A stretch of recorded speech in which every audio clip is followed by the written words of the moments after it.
Happy holidays, Merry Christmas, good morning, good afternoon, good evening to whomever happens to be watching live. As always, Trina is here with her weekly. I'm going to start calling this a video podcast, but it's radical sharing, freely chosen. And then we always put a different type of title on it after the fact. So, what do you have in store for us today, Trina? I'm really looking forward to this. Well, this is a travel time for a lot of people all around the world getting home for Christmas. And I had the privilege earlier today, just an hour earlier. So we were hustling around here uh, to see, to talk to someone from Kenya who just was traveling herself and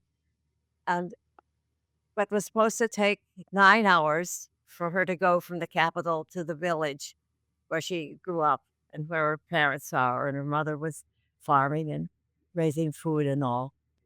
It took over 24 hours, very exhausting time because it was in cars, apparently, but people who don't usually use their cars were using, everybody was using the cars, and the traffic was terrible. So from 9 hours to 24 hours.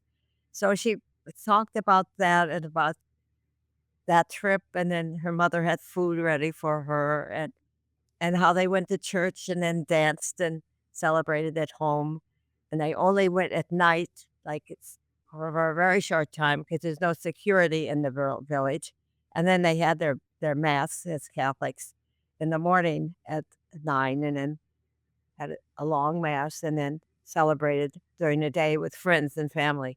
So she told that story, and we also learned from her more about her course that she's just taken about helping people learn how to raise food more organically. And that's not popular in Kenya right now. People want to be fast. And Bill Gates and genetic engineering has spread all over the place. And it's against the law, apparently, in Tanzania and in Kenya to save seeds. So we have this problem, and I knew about it for a long time, but to hear her talk about it today was very extraordinary about what the things would be. But I And want to feature today the travel business. What, Scott, did you have in mind? just to be clear, you're talking, set the stage a little bit better. Maybe I missed it. You had a conversation earlier, and she's not in America. She's in Kenya. Is that what it She's in is? Kenya. Yes, this is Sarah Okay. in Kenya. Yeah. So I'm privileged to belong to an international movement, and we're very strong in East Africa as well as the US. And Sarah was on. We have whoever wants to get on can get on at noon on Mondays. And so 3 of us were on, 2 from the US and Sarah. So we were able to go rather deeply into Sarah's situation in her life and her involvements. And she's just taken a big course to help people move into more organic things, which is not as fast. And people are taking the easy way that like they did so much in India, but it's not a safe way. So so uh, Sarah, I just heard, in fact, I've just not even seen the whole thing. I'll see it with you right now as Scott puts it on because she was also interviewed in Kenya television. So, Scott, let's run with that, okay? Please. I would say that what is happening about climate change in Kenya is that first, it's a reality. It's happening, and we have to accept that climate change is happening today. And it's not just happening, but it's affecting people's lives, it's affecting communities' lives. We have seen the negative impacts, and it's actually threatening. It's calling upon all of us. If I go back to what happened, especially in the beginning of this year, um, if anybody had not known what climate change was, at least we got to know now the meaning of climate change with the floods that we had, with the landslides that we had, some communities being swept away. It's something that we've never had in Kenya. Seeing a whole community swept away, life coming to a standstill, no education, no movement, and especially in the city. A city turned into a lake, people using boats in the city. Actually, these are the realities that we need to accept and think about.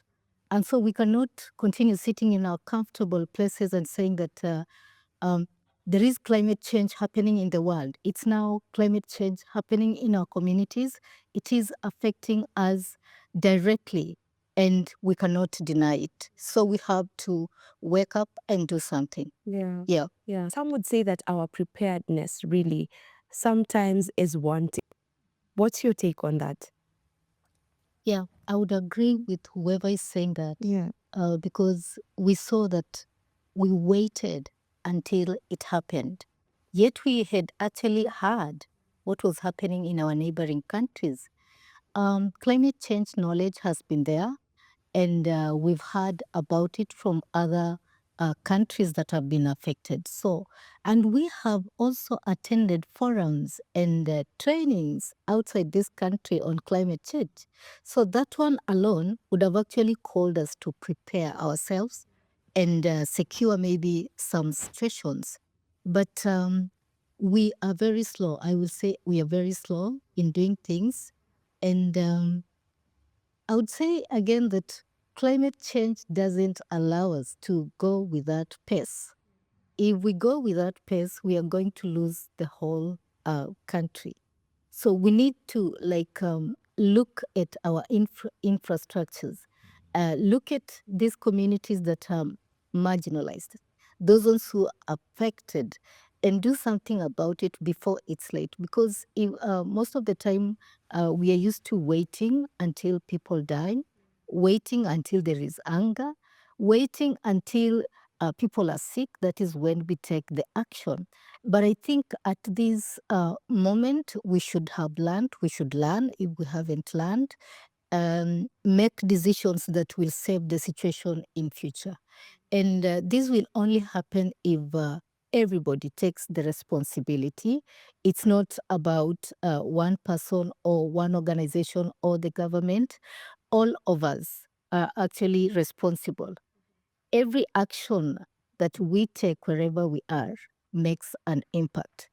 And I think people need education again. We need more education about climate change because we are still living in denial, like I said. People have misinterpretations about climate change.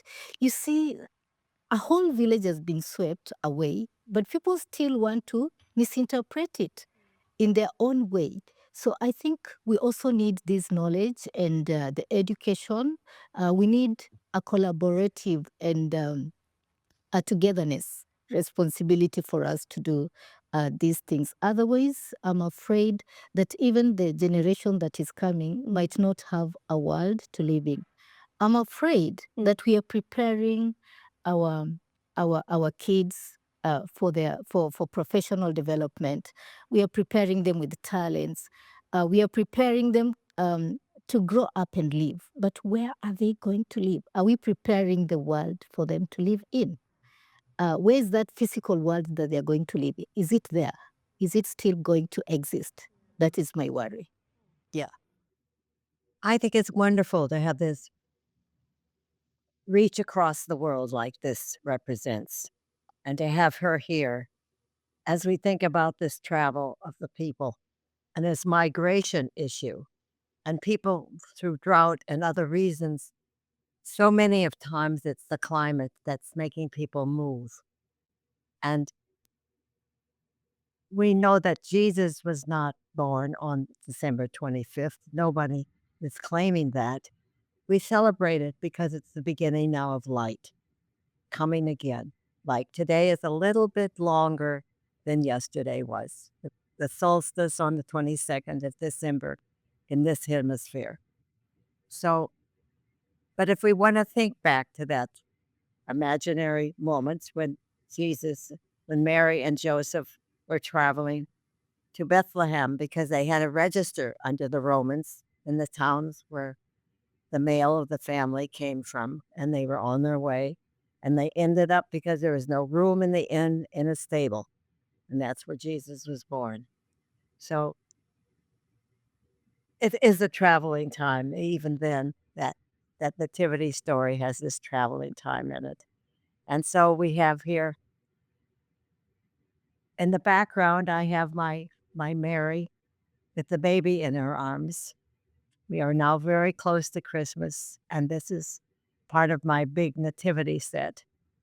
And on the other hand, I have my Abraham and Isaac, the big one of which, that's 6.5 foot tall and very big, is now in a cathedral in Albany. And I'm so glad it's moving around because it shows the love doctrines and the love commands and the love hopes of the three Abrahamic religions, the Protestant, the Catholic, not the Catholic, Christian, Muslim, and Jewish faiths, all talking about love, love of neighbor, and yet carrying a knife in their other hands. I hope that that can stop and we realize that this horrible moment of the sacrifice of Abraham, of his son, going to sacrifice his son Isaac, and looking at each other and realizing the love. And then God saying, no, don't do it, don't do it, don't do anything to that child. That's the last time anybody could ever claim to have to offer their child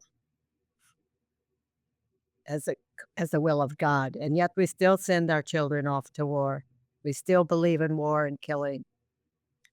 And so that's where I spend a lot of my energy, is still struggling against that. And you see the painting back there, that's the refugee Madonna, the refugee mother. We certainly have a lot of that going on these days. So these are themes of Christmas that we shouldn't forget about as we enjoy our beautiful, and I hope you each have a very beautiful Christmas and holiday season. And think of those with less and pray for peace and work as hard as you're able to for peace. And so with Mary and Joseph and all these people wandering, and the people from Sarah from Kenya and going to her village to be with her family for Christmas, and the people around the world who are stuck with drought and not knowing how to feed their children, and that we find a way to change the basic structures and systems that keep aggravating some of these problems and do what we each can do. I'm wearing my hat, which I wear a lot these days, and several layers on me because I'm cold, and I'm typically cold. I seem to not be able to heat up from inside very much. So uh, it's symbolic of the times and the coldness here right now in the Northeast where I live. So I wish you a joyful Christmas, a joyful feast of the Nativity, a 12th night of joy and happiness, going up to Epiphany, the great manifestation time of God's revelation to humanity, and other feasts. And we'll talk about that some other time in another program. But this is the travel time. This is the nativity time. And this is the hope for the world that we hope for.